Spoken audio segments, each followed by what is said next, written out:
Thank you for coming to my panel on how to make a game in 48 hours. As some of you know, Global Game Jam is also going on here at MAGFest. Yeah! So we got some people now. Chris, do you want to? Yeah, it's okay. Yeah, sure, go for it. That's what it's all about, man. Hi, my name is Chris Totten. I am the head of the DC chapter of the International Game Developers Association. I'm also the game artist in residence at American University. And we are having Global Game Jam here at MAGFest. This is the first Global Game Jam site to be held at a convention. Yes, sir. We have about 83 jammers downstairs in the Eastern Shore rooms, which is on the other side of the big atrium with like the little town inside. I haven't checked this in the last couple hours, but we are in the top 100 biggest game jam sites in the world.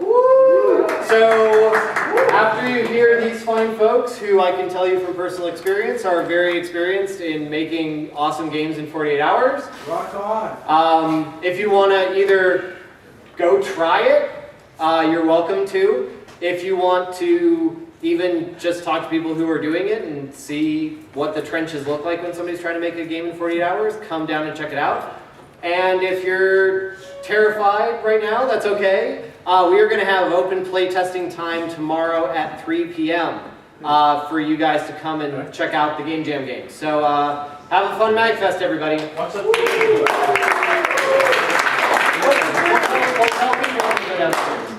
All right. Yeah.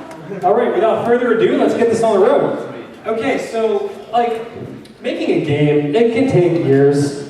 It can take hundreds of people, as you all know, but what we want to do is make a game in only 2 days with just one person, which is a pretty amazing thing. These guys have done that many times. I've done that many times.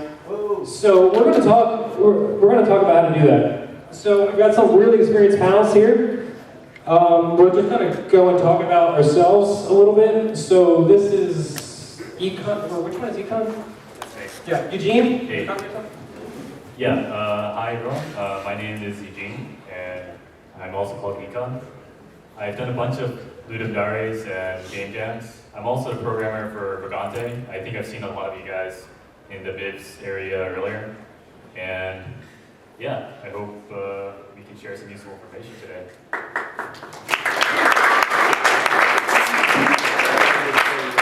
Honey?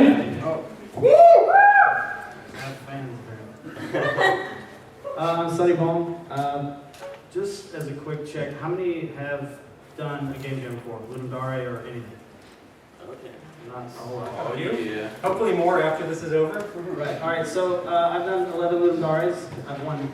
I've received 2 gold medals, both for audio. I received a bronze medal one time. I've also done the indie speed run, and I was the winner in the 1-hour jam at BGIC 09 in Atlanta, Georgia. Nice.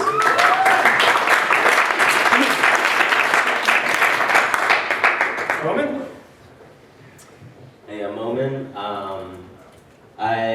I'm the programmer of Clash Club Turbo, which you might have seen down at the Indie Showcase. I've done a few game jams here and there.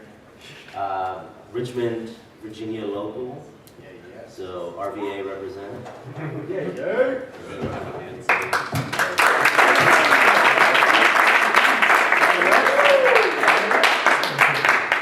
Hi, my name is Will Blanton. I have 2 games down at MIBS, Cosmonauts and Redshift Blue Shift, which is the one down there.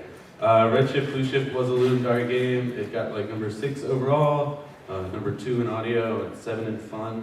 It's really fun, and you should come play it. It's amazing.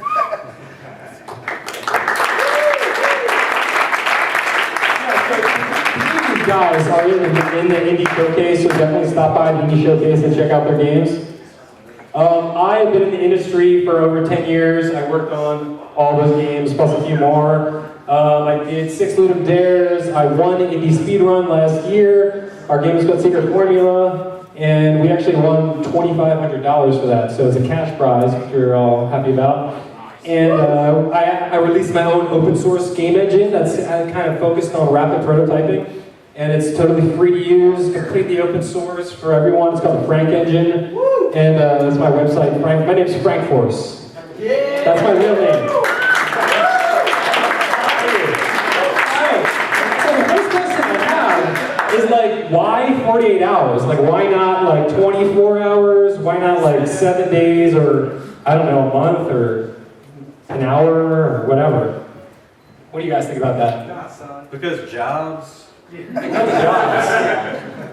know, well, part of my theory is like, if you had a 24-hour game jam, you're going to want to sleep at some point, right? So it's really not 24 hours. It's going to be like 16 hours, 48 hours. You can take a weekend, you can sleep, you can eat. You don't have to feel like you have to spend the entire time working on it.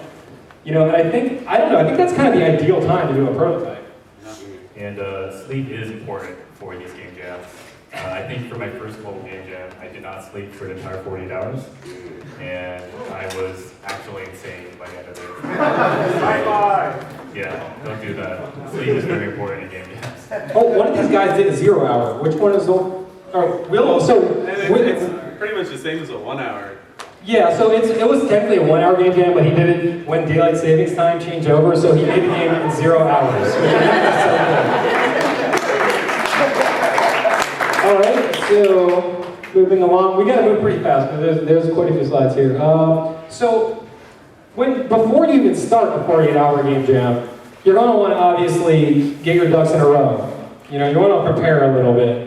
So, and that's not just getting your development environment set up. You also want to say get your food set up, get your plan set up. What do you like? How are you gonna? When are you gonna sleep? Are you well rested and everything? What do you guys do to prepare? Pretty much, I make sure that I don't have to leave the house for 2 days. I make sure that I don't have any obligations or anything, obviously, but I also make sure that my tools are updated, because the last thing you want is an unexpected update or a driver problem to come up. Sure. Yeah, I mean, mostly it's just getting into the right mindset, I think, at least for me. I am going to be making a game. I'm going to dedicate my life these next 48 hours to doing this.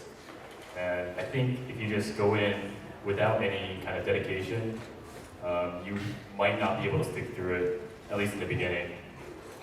So how do you like get in the mindset? Like, do you meditate or like listen to like heavy metal music or something, or what do you do? I don't know. I mostly just clean my area and get hyped. Oh, so clean your desk. Maybe that's a good Just thing to do. just have a clean working environment. Have nothing else on your schedule. Just have nothing else on your mind, really. And if you do that, then it's pretty easy to focus your mind on stuff.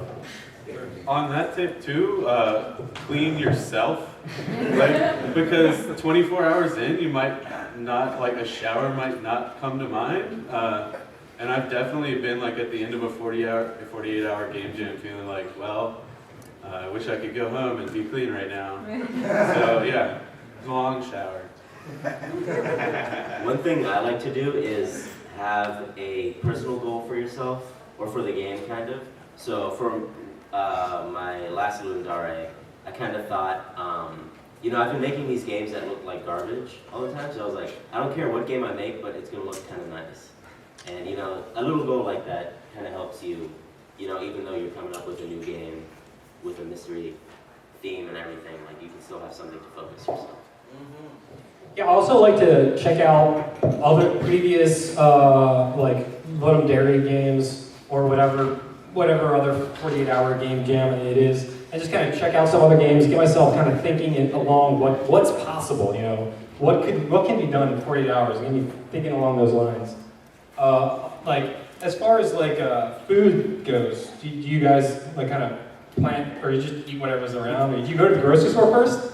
I think so. We are in Richmond, so we have like a good group of people to work with, and I find it really valuable to, take an hour and a half or 2 hours at the end of the day and just go get dinner with someone and have a beer, like cool down, rest your brain a bit.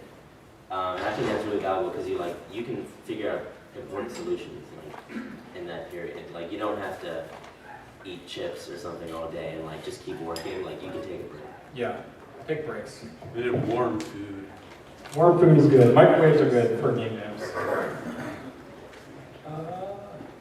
So, 48 hours is not a lot of time, and you really kind of need to plan things out, how you're going to spend that time. At least I try to ration it out, and it's not just development, because you're alive. I mean, you got to sleep, you got to eat, you got to, like Moment said, do you want to devote an hour to go out and have a drink with a buddy and kind of talk over the theme or something?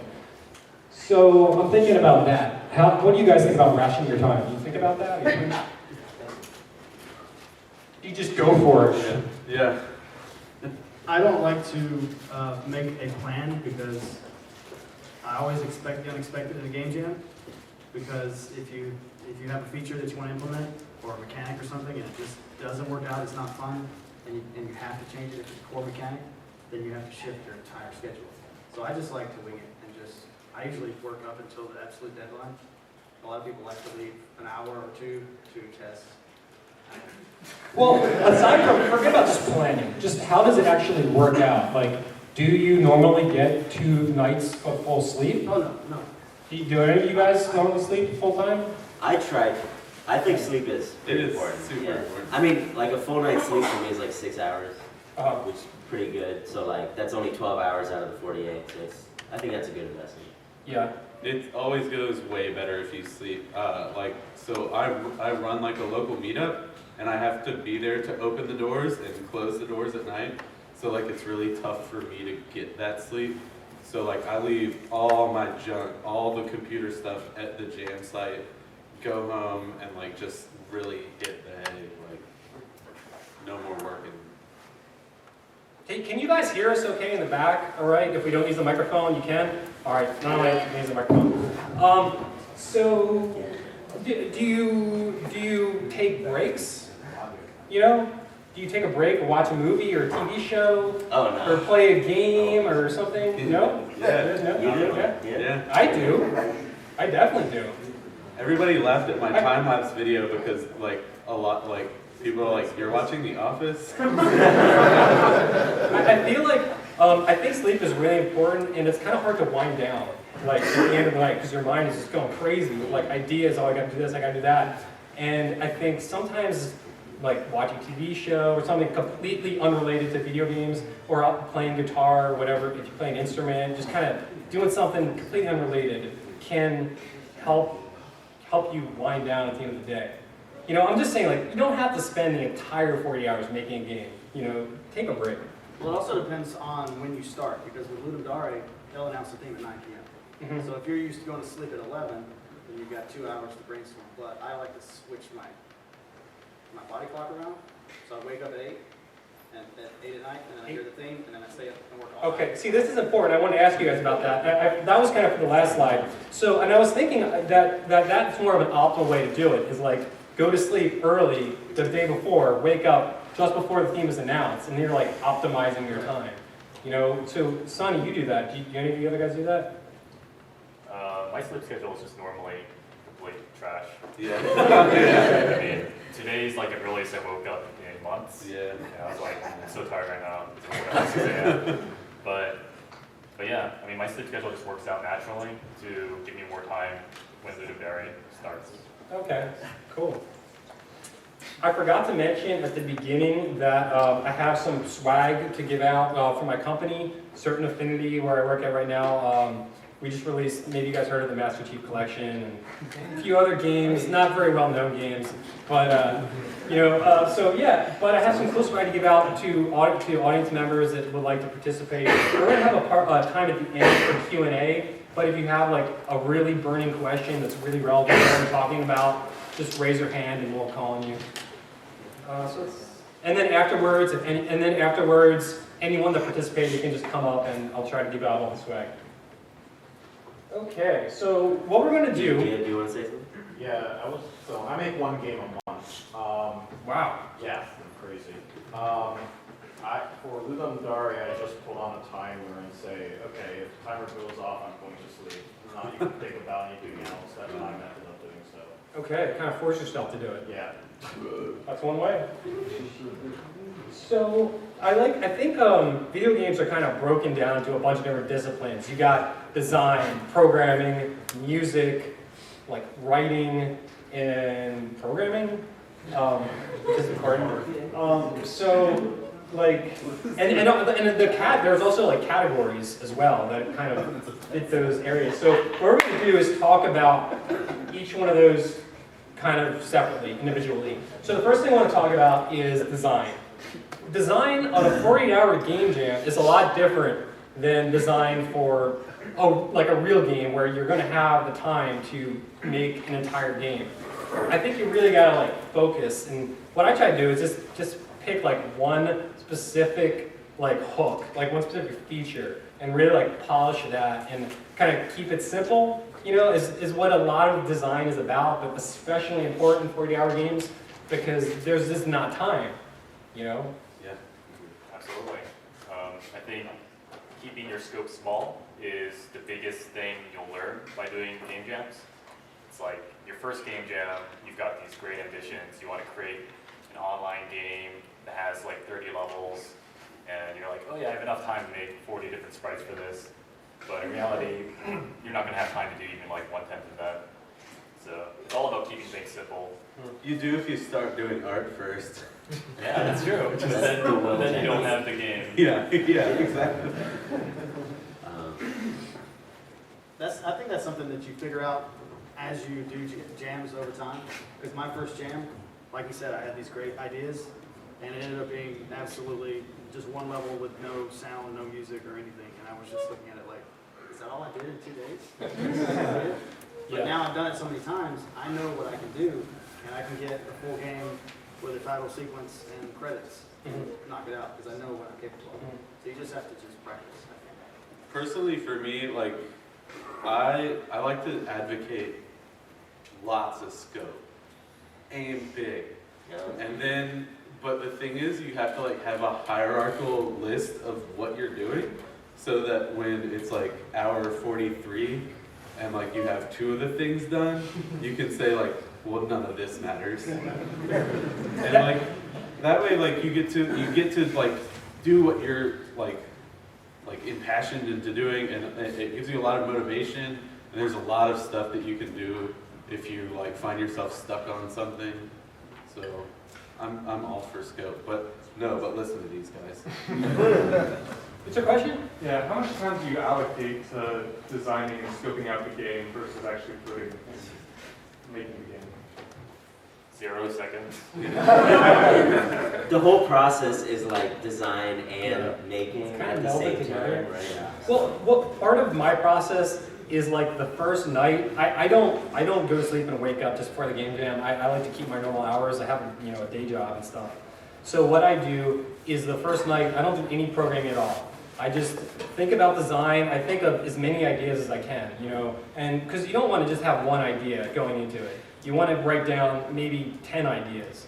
And I also like to kind of draw a picture of like what that game will look like, kind of like a screenshot, and then go to sleep. And then the next day, wake up, throw that garbage out, and just start over again. The next day you have some really good things to build on. And then that's when do you guys you said you do the art first. Yeah, my entire process is this. You come up with like 10 or so ideas. You pick the dumbest one because that's the one that sounds like the most fun, and it usually is. And then you just say, okay, so I'm going to get the prototype working tonight, and then you work on art for the next like 24 hours, and then you panic and make the game.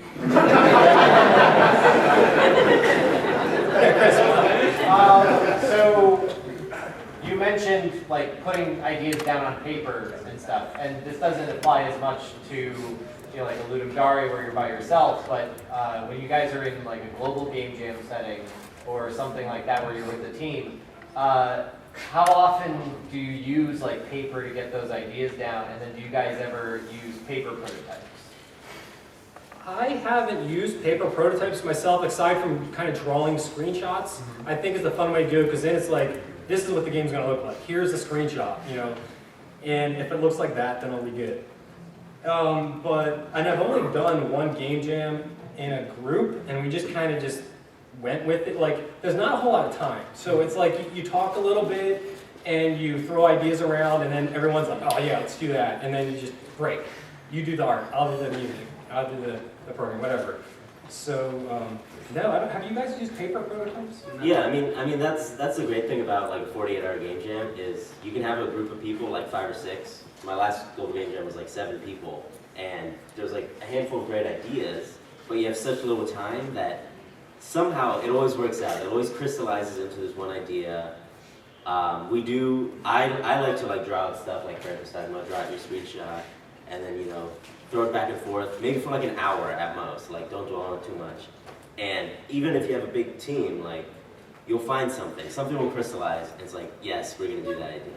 And as long as everyone's on board, just like go for it, it's gonna be awesome.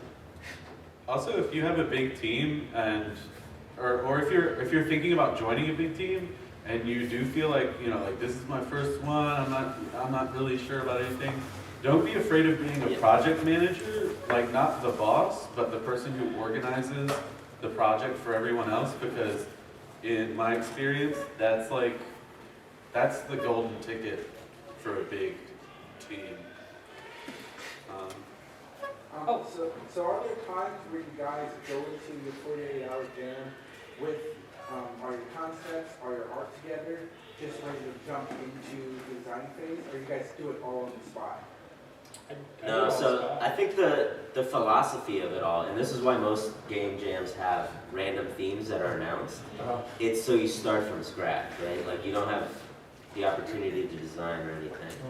And yeah, that's pretty important to the game jam, idea. There are groups though that do the tower defense guy. There's like always a group of people that do tower defense for Ludum Dare, and like that kind of thing's really useful because like you don't worry about the mechanic portion, and it's a little bit cheating, but it's also fun to do. I don't think that's bad, especially if it's one of your first game jams and you want to go into it with a little bit of a plan. I really want to make a platformer, I really want to make a tower defense game or whatever.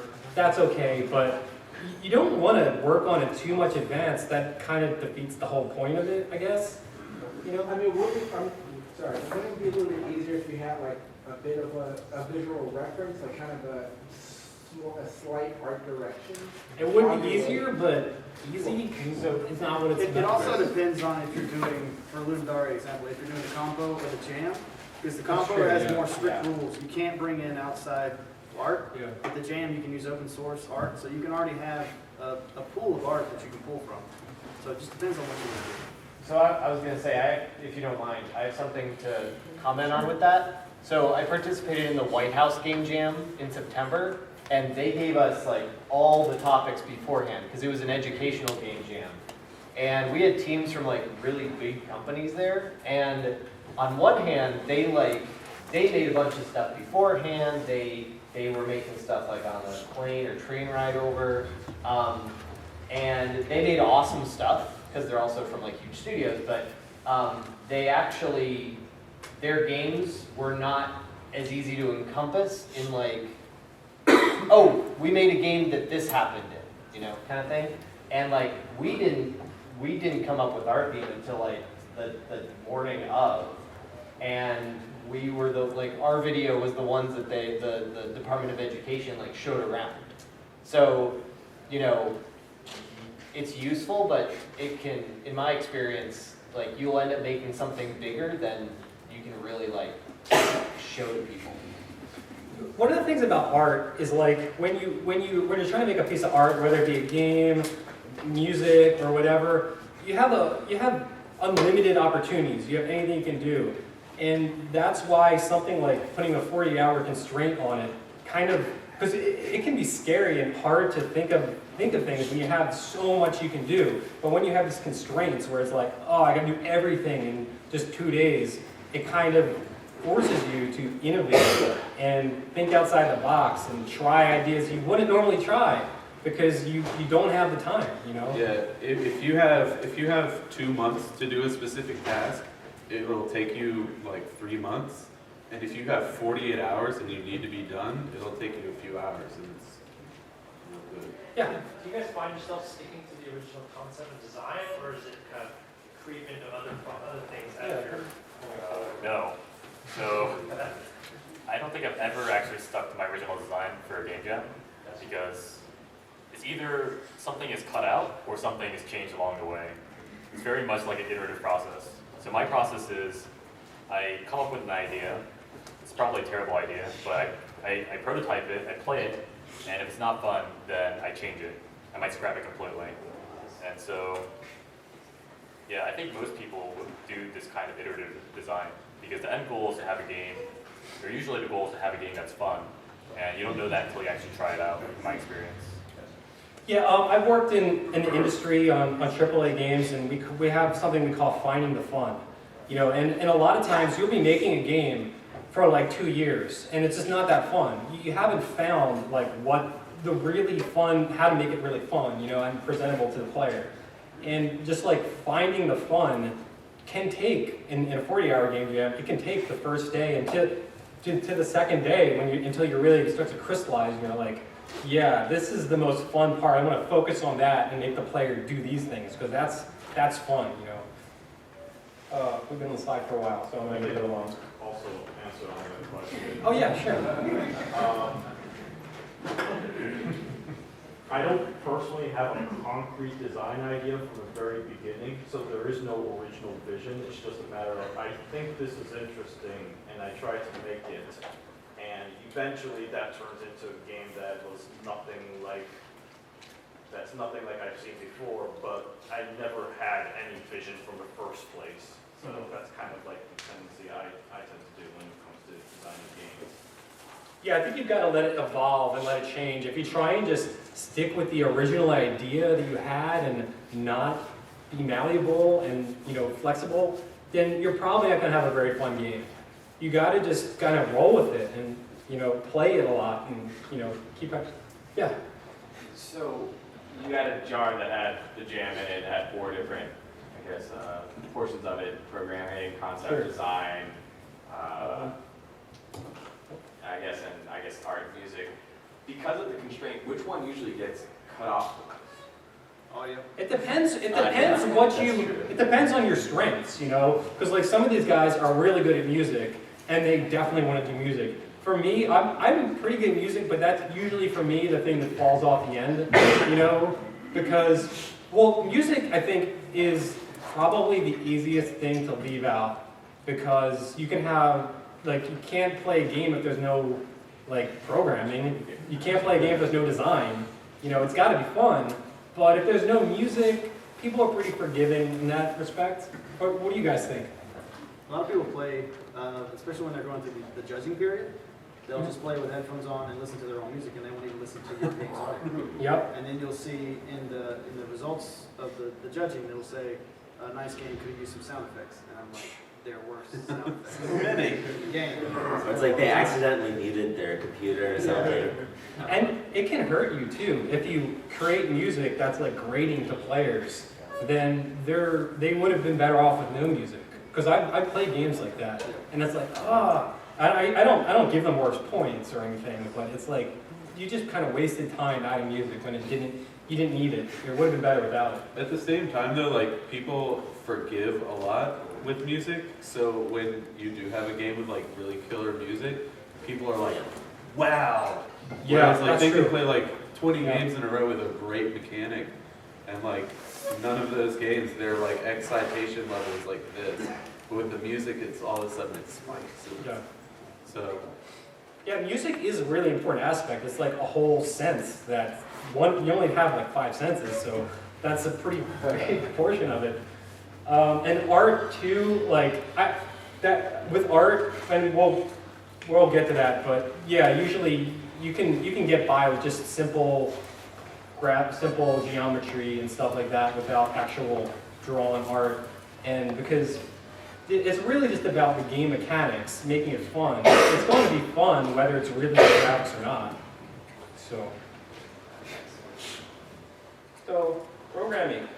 So, yeah, I like programming.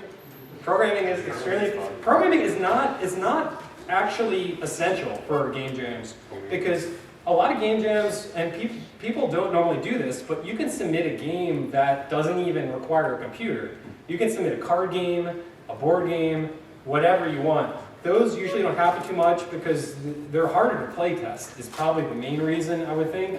You can't really play them usually unless you have multiple people. But back to the programming. The picture there is just because there's going to be a lot of bugs in your game. You know, when you're making a game in 48 hours, there's not going to be enough time to fix every bug. And if you really try to focus on fixing every little thing, there's going to not be time, you know? So if you can take a bug and just dress it up a little bit, then, you know, make it into a feature. I don't see game jams as a programming contest.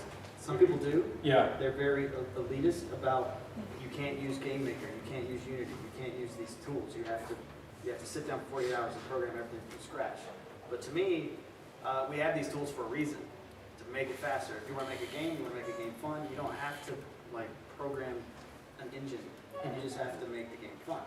So On the flip side too, not as like an elitist thing, but if you are a programmer or if you want to learn programming, then game jams are a good opportunity to do that.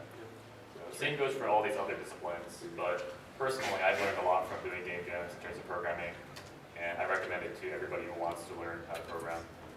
Got a bunch of questions out there. So you were talking about Unity and Game Maker. If somebody was going to have that kind of attitude, where would they start? Like, what language would they use? Would they do would they be working with an IDE like Visual Studio to make a game, or?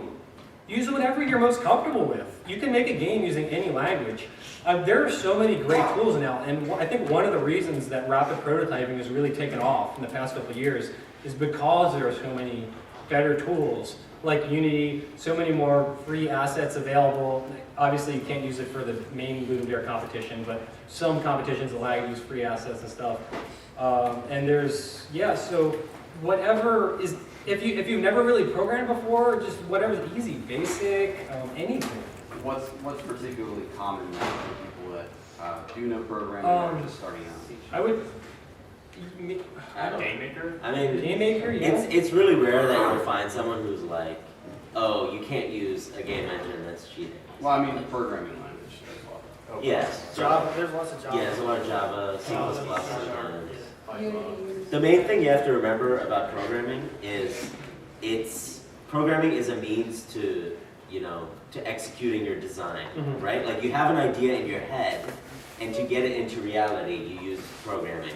You can use something else, like if you use a card game or something, you can use something else. So don't harp on programming. Don't think of it as like a barrier, because you still have your ideas, right? You just have to find a way to make it into a reality. And also, it's not a huge important. As far as programming languages or engines or anything, don't get hung up on what should I use. That's a really common barrier for a lot of people, and it's really literally go out there, find some games that you feel that's the vein of games that I'd like to make. See what they're made in and give it a shot. And it doesn't matter what it is, it's cool. Okay, well, I'm gonna try to go from the front back. So, When you submit to the jury, do you just submit the game itself, or do you also submit the code that you used to make it with that? for Ludum Dare, we submit the code. Usually, what I do is I usually branch my game engine, which is on SourceForge, and then I just have the whole branch of repository, so people can see every check-in I've made if they want to, as well as the entire game. And that's something that's actually worth mentioning here as well with programming. Do you guys use source control for yours?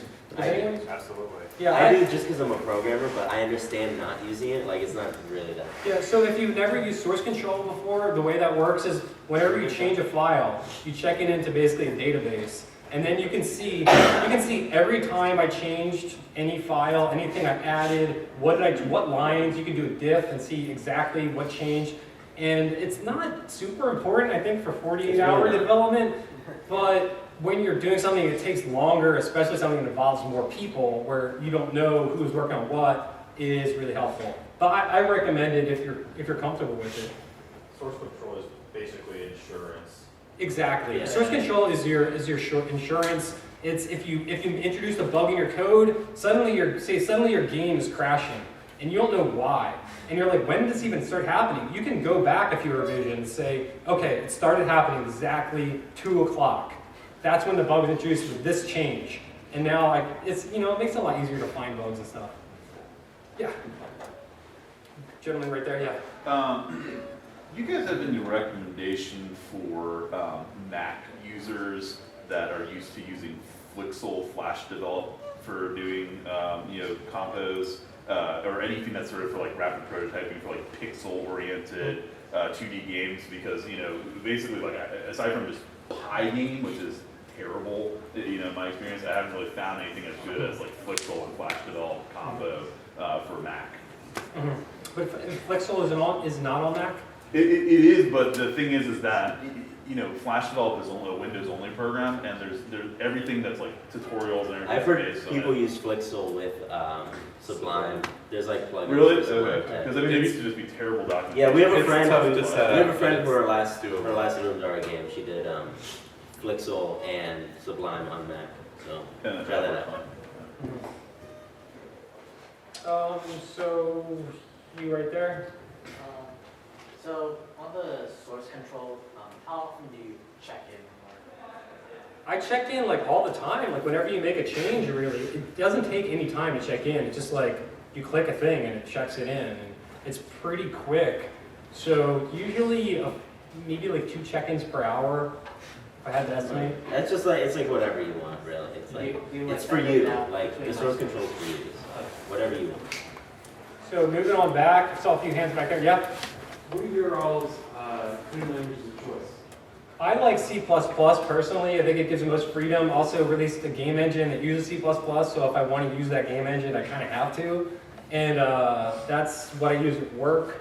So, but I don't know, I'm kind of interested in trying out other languages and stuff. That's a good thing to do in 40-hour game jams. Obviously, you want to practice a little bit and understand how the language works and stuff before you do that.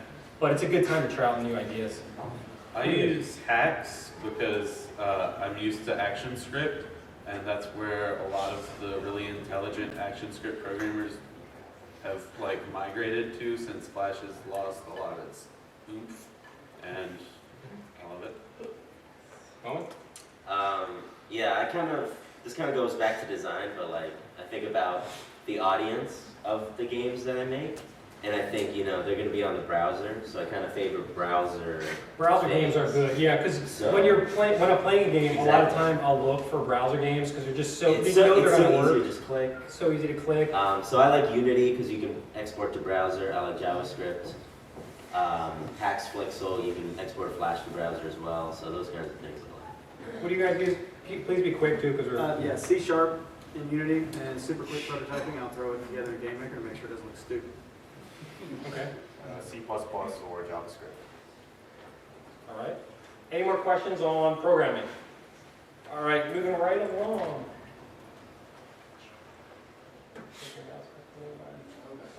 We're on art.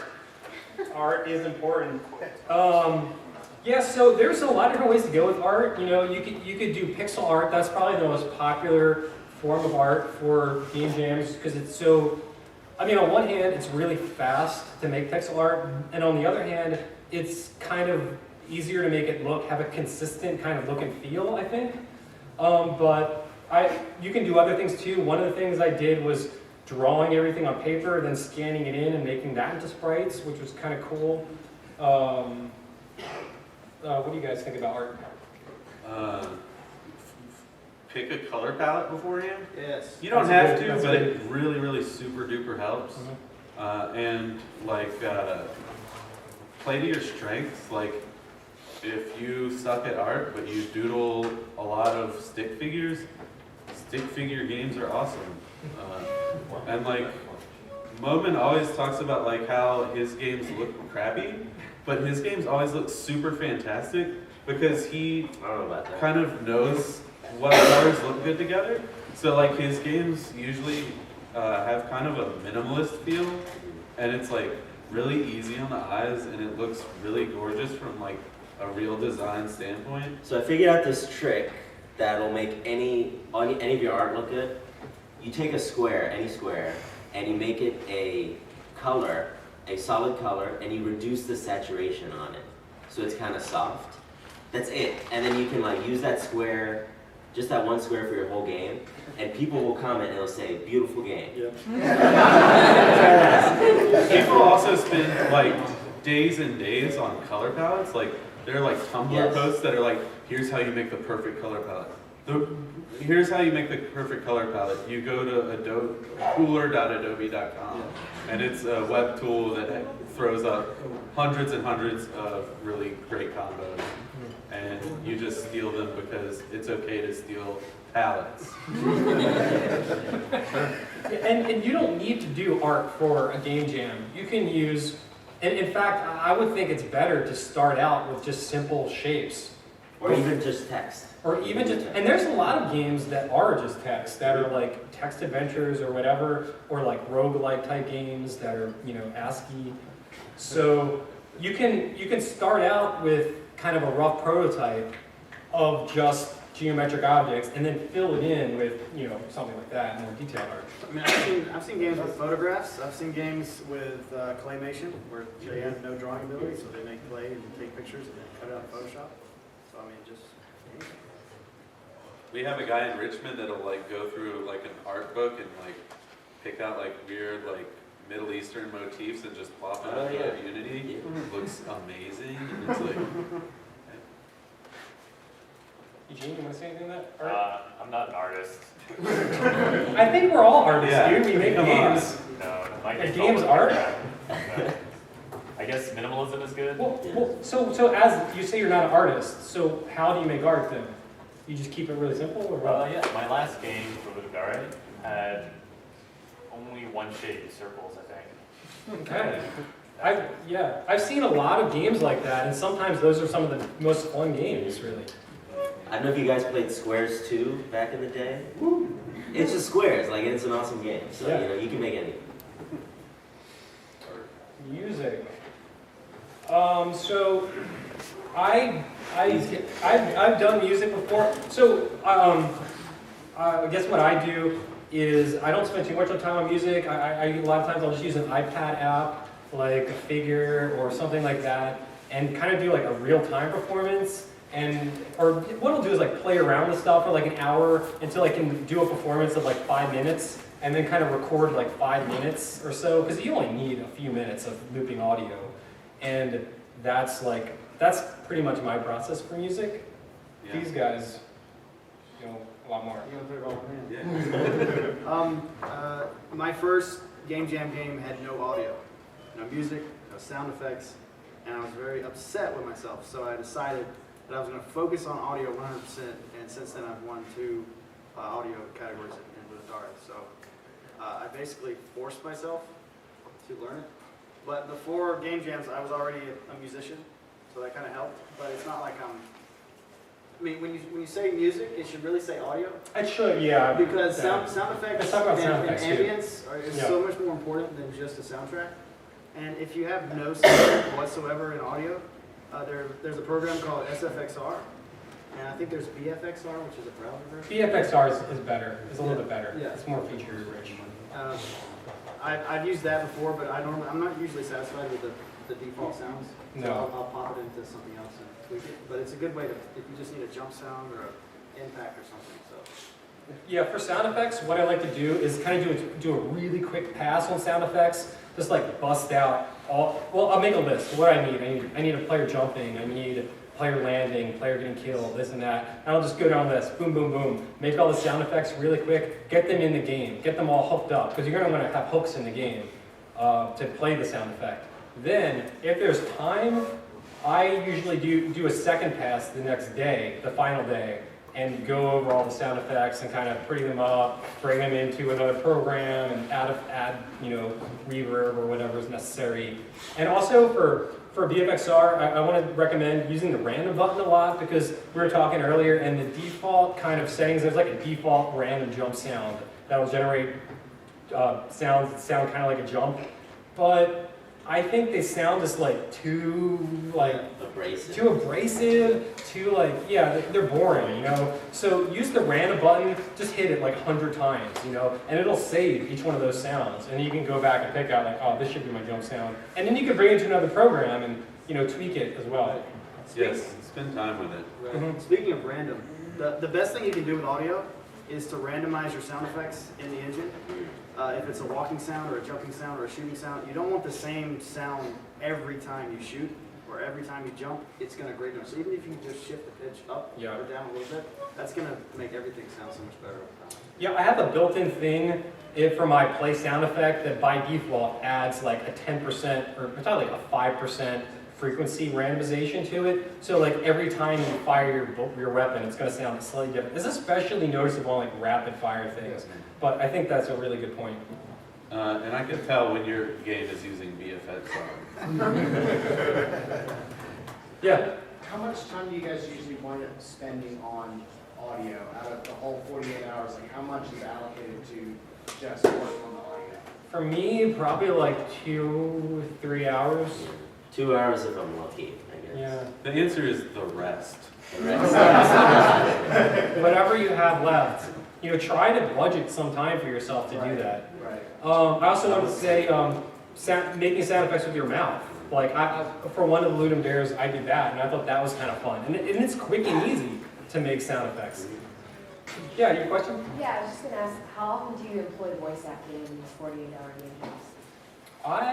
Well, aside from the sound effects, one with my mouth that I did, I've seen in Global Game Jam, I've seen it fairly often because you have like teams and then one person will have downtime. It's like, yeah, let's just record some voices and put them in the game, you know? So that's always like really fun. It makes your game feel like super personal. Like when someone else plays it, it's like you can feel, you know, it feels nice. I did it once for Ludum Dare to it didn't work out, but I would like to do it again because it's pretty fun.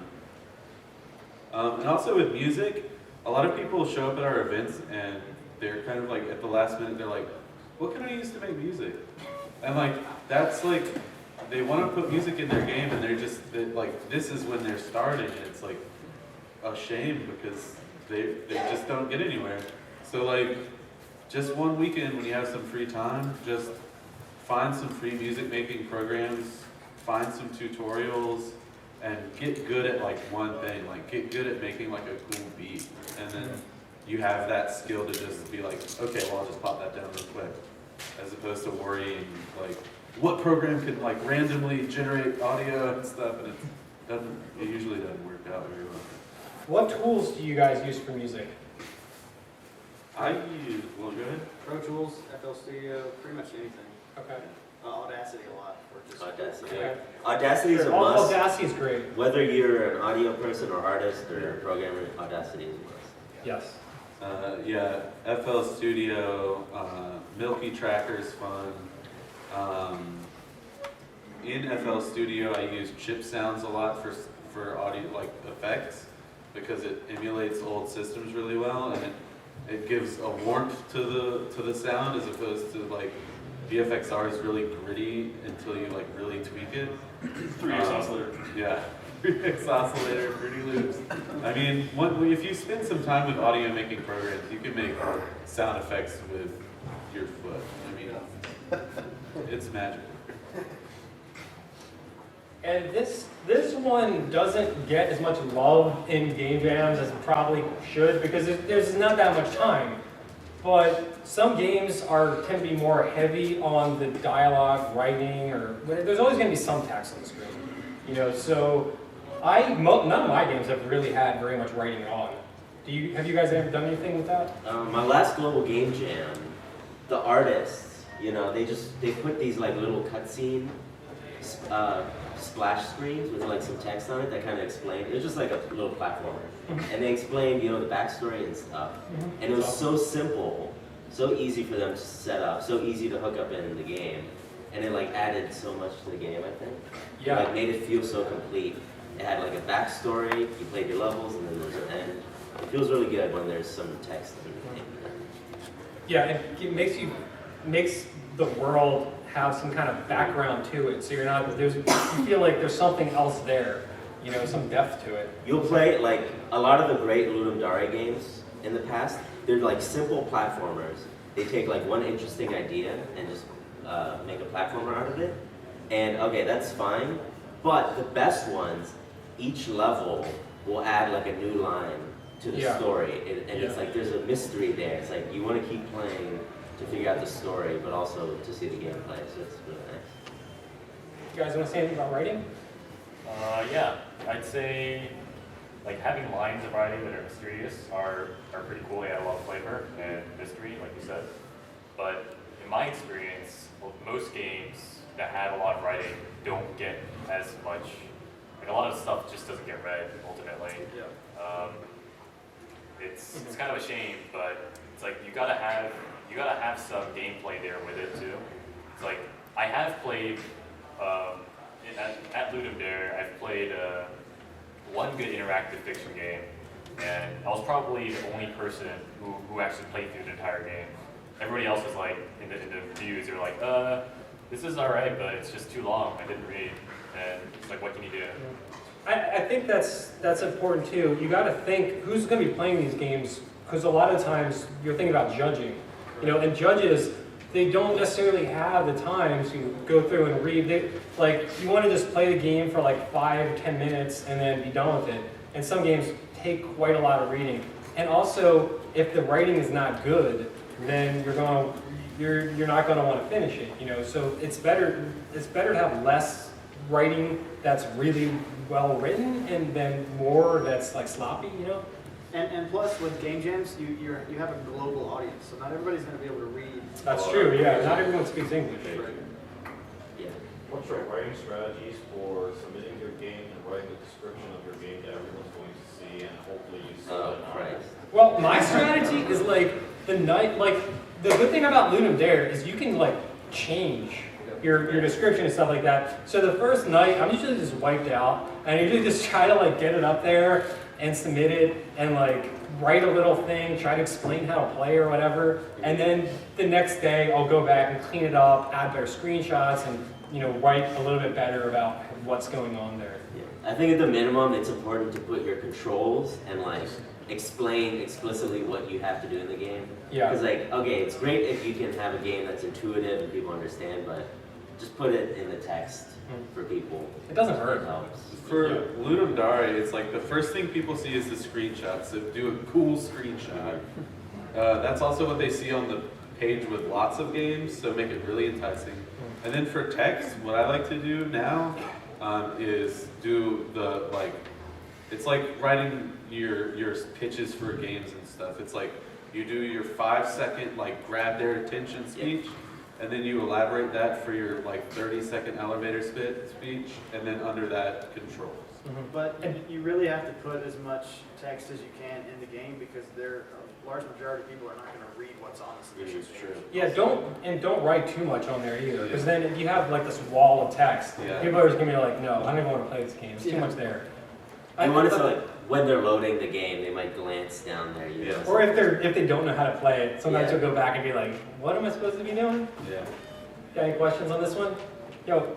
This is mostly Ludum Dare specific, but is the screenshot grabbing and description writing part of the after 48 hours? Yes. Yeah, absolutely, yeah. And we'll get a little more to that on a future slide. Let's go move along. So, common mistakes. Yeah, there's a lot of pitfalls you can run into. Like I mentioned before, hunting down bugs can, and I've been guilty of this too. Sometimes there's a bug and you're just like, it should be so simple to fix. I can't get it, and but it's really not breaking the game, So that I think is one of the mistakes you can make. Not leaving yourself time to polish, not playtesting enough. You gotta play your game a lot, because if you're not playing your game, it's probably not gonna be fun, Okay, what do you guys make mistakes? I think in a team setting, especially with Gold Game Jam, if you're new or whatever, you might be a little reserved, shy. I think that's kind of a mistake. Okay, you're on this team with this 10-year veteran, this crazy awesome artist, whatever, and it's your first time. Still just like, try to like do all your ideas, like just try to put it out there, like what's the worst that can happen? Sometimes the most like valuable information for a game designer comes from people that know the least about games. Absolutely. Well, with game jams, your main audience is game developers. Very true. My biggest problem is feature creep, even though you only have 48 hours. Yeah. I convinced myself that the game can be more than it is, and it never is. So not budgeting your time properly. Yeah. That's my number one problem. So like how Will was saying, like you can have a big feature list as long as you prioritize it very explicitly. So when the time is running out, you can cut off at this list, right, and drop everything else. Yeah, I kind of keep a running list as I'm going of like little ideas I have, kind of roughly prioritized. Like I kind of keep a list and just insert them in a list in a prioritized kind of way. That way, when I'm thinking about tasks, I kind of just go down the list, and I like to check things off the list too when I finish them, just to like make me feel like I accomplished something. Eugene, or? Yeah, I think the biggest mistake is scope. We already went over it though. It's just keep your game idea simple. Like you think of a simple idea, and then you make it even more simple, and that's your game. And you probably won't finish it in time. Like keep it as simple as possible, because it's like if you finish early, you can just keep working on it for more. You know, you can just keep making, and I think that's some of the best Ludum Dare games are really simple, and then they just polish the shit out of it. You know, and they added things that you don't even really need, like they added title screen, they added achievements or some crazy stuff that, you know, isn't really necessary, but it adds value. It makes players want to come back. If it saves your achievements, and you can keep running that game and going for more stuff, and yeah, polish the shit out of it. When you're making like the list of features too, don't prioritize it based on like what we're saying. Prioritize it based on like, so okay, we know that we need the game, so prioritize the game. But like, if you're really, really good at music, prioritize the shit out of music, because then your game will have a lot of punch to the people that play it. So yeah, that's a big mistake that a lot of people make, is like trying to go like, okay, so I read the Game Jam Survival Guide, and it said to do this. And it's like, well, if you're not really good at that one specific thing, you spend a lot of time doing it. That's a common mistake too, like doing what someone else did just because they did it. Like, don't do that. Like, do what you do. Never, that made no sense. Don't trust your guts. Yeah, just go with your gut. Play to your strengths too, yeah, because if you're really good at music and you have just like a tiny little simple game, but the music is awesome, then that's going to be way better than if you didn't spend time on music, which is your best thing, and instead focused on the art or something. You know, play your strengths. Did you want to say something? Yeah, I was going to mention, for me, my most biggest common mistake is being too attached to a game idea. Don't be too attached, because sometimes it might end up being too hard to do, or it might just not end up not being all that fun. Right, and It's it also user blinds you perception. from feedback Yeah, as well. it blinds you. And get, if you can, get one of your friends to play it, and they'll give you completely fresh feedback, and you'll totally turn like 90 degrees and be like, oh, damn, I wasn't even thinking about that, you know? What do you do when you're like 24 hours in and you find out the feature that you really wanted for this game is just total crap and you can't do it? Do you go back to the drawing board? Do you try to implement something that's sort of what you're doing? A big piece of advice that I can give you from a lot of personal experience is, if like you're into it and it's like not working out, don't feel bad about scrapping it and starting over, because you have a lot of time. I mean, you know, we've made games in an hour. You won a prize. I love the game that I made. It's definitely doable, even if you have way little time left. Another big mistake I want to talk about is sometimes after you've done a few game jams, you might do a game jam that's really, really well received. And then you have another game jam and you start working on it and you're like, this is not as good as my last game jam. I should just stop now, because I'm never going to be as good. This game jam is not going to be as good as that, so why even bother? You know, and that's a really bad thing to do because one, you don't know for sure that that's going to happen. You could very well turn out to be awesome if you just maybe you need to change and think in a little different way and try some different ideas. And also, like, you don't, it's not about like competing with yourself or anyone else. It's just about, you know, making a game in 48 hours, and you know, they're not all going to be good. Sometimes they're going to be good, sometimes they're not. It's 5 minutes. 5 minutes? All right, let's get it through here. Yeah, okay, we're almost done. What do you want to do? Want to talk about this one? Yes. How have game jams helped your career or life? Oh, how? Do you want to talk about that one? Or let's skip, yeah, Eugene? So, one of the most common questions I get asked by people who play the games I make, or just people on the internet, is how do I get into game development, and how do I become an independent game developer? And the answer I always say is, get into game jams, because not only are game jams a great way to develop your skills, and not only are they a lot of fun, but they're a great opportunity to meet people. So the artist of Vagante, the game I'm working on, I actually met him through a Ludum Dare kind of team-up thread on TigSource. So if I had never met him, then I wouldn't have actually quit my job and started making this game on my own. So everybody who wants to get into game development, game jams. It's a really good way to get into game development. I kind of wanted to talk about this because I think this is really interesting. You know, what do you think the future of game jams are? I made up this little graph of how many people have entered Ludum Dare competition. As you can see, it's just climbing and climbing. You know, so it seems like it's just growing exponentially, and there's more and more like game jams available. What do you guys think? Is it going to be commercialized? Is it going to like die out or what? I don't like Ludum Dare now compared to what it used to be. Okay. Because when I first got into it, you could play every single game that was submitted, and everybody that submitted would play your game. And now with 2,000 games plus, you're going to play a small percentage. And then a small percentage of those people are going to rate your game, and then it's going to get aggregated with all this stuff. I hope that the future of game jams is more of a niche thing and smaller. I was about to say that. I don't want it to keep getting bigger because I think that moves it away from the original focus, which was, in my opinion, to challenge yourself and learn and grow as a developer. And I think that feedback is how you really do that. With Ludum Dare being so big now, you get a lot of one-liners. They just say, "Hey, cool game." Yeah, I hate that. So that's a worthless one. Well, that's why like Global Game Jam is really cool, because usually there's a site. And you go, and yeah, there's, 100,000 developers across the world, but at your site, there's, 20 people, and you all play each other, and that's where you get, like, the close feedback. I think that's really valuable. And there are way more niche game jams, like, there's Game Boy Jam, there's the 0 Hour Jam. I mean, find the ones that you really love doing and do the hell out of them. All right, we're going to take a couple questions really quick if we can. Okay, so going from front back, you with the blue shirt. Quick questions.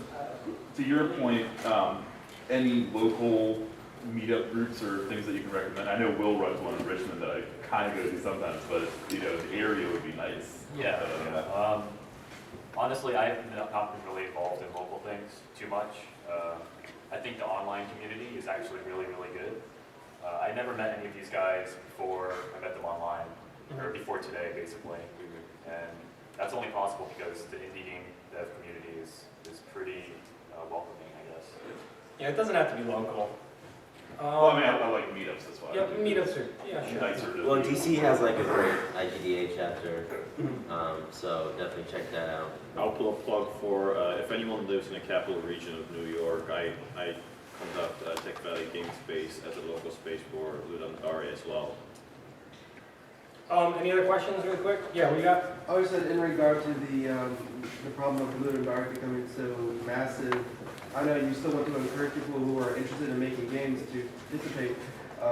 Is there a movement to maybe localize those competitions so it's not so heavy with so many competitors? Well, I don't know. There's a lot of more specific game jams and like little things. Like one of the things like itch.io has like so many little very specific niche game jams, and I think that like kind of limits the pool of entrants. But I don't know, I don't mind Ludum Dare personally growing like a giant monster out of control. Oh, it's still incredibly valuable. Yeah. You're just getting into it, but I've done it so many times, I feel like I've... There's diminishing returns, Yeah. probably. Yeah. I feel too like you kind of figure out who on Ludum Dare you follow, and like now these guys are definitely going to be on my list of games to like try on like the day after Ludum Dare. Yeah, that's and like it's a lot of fun to keep up with those guys and see what they're doing new. You can move across the wall if you want to. Oh yeah, do you guys want to do that? We got a bunch more questions. Want to go over there? You can sit down. Yeah, we can just talk, I guess, outside. Yeah, I also have some swag. I got swag here, so let's do that across the hall. Thanks for everyone that came. I think it was a great weekend. We can get a round of applause for these guys.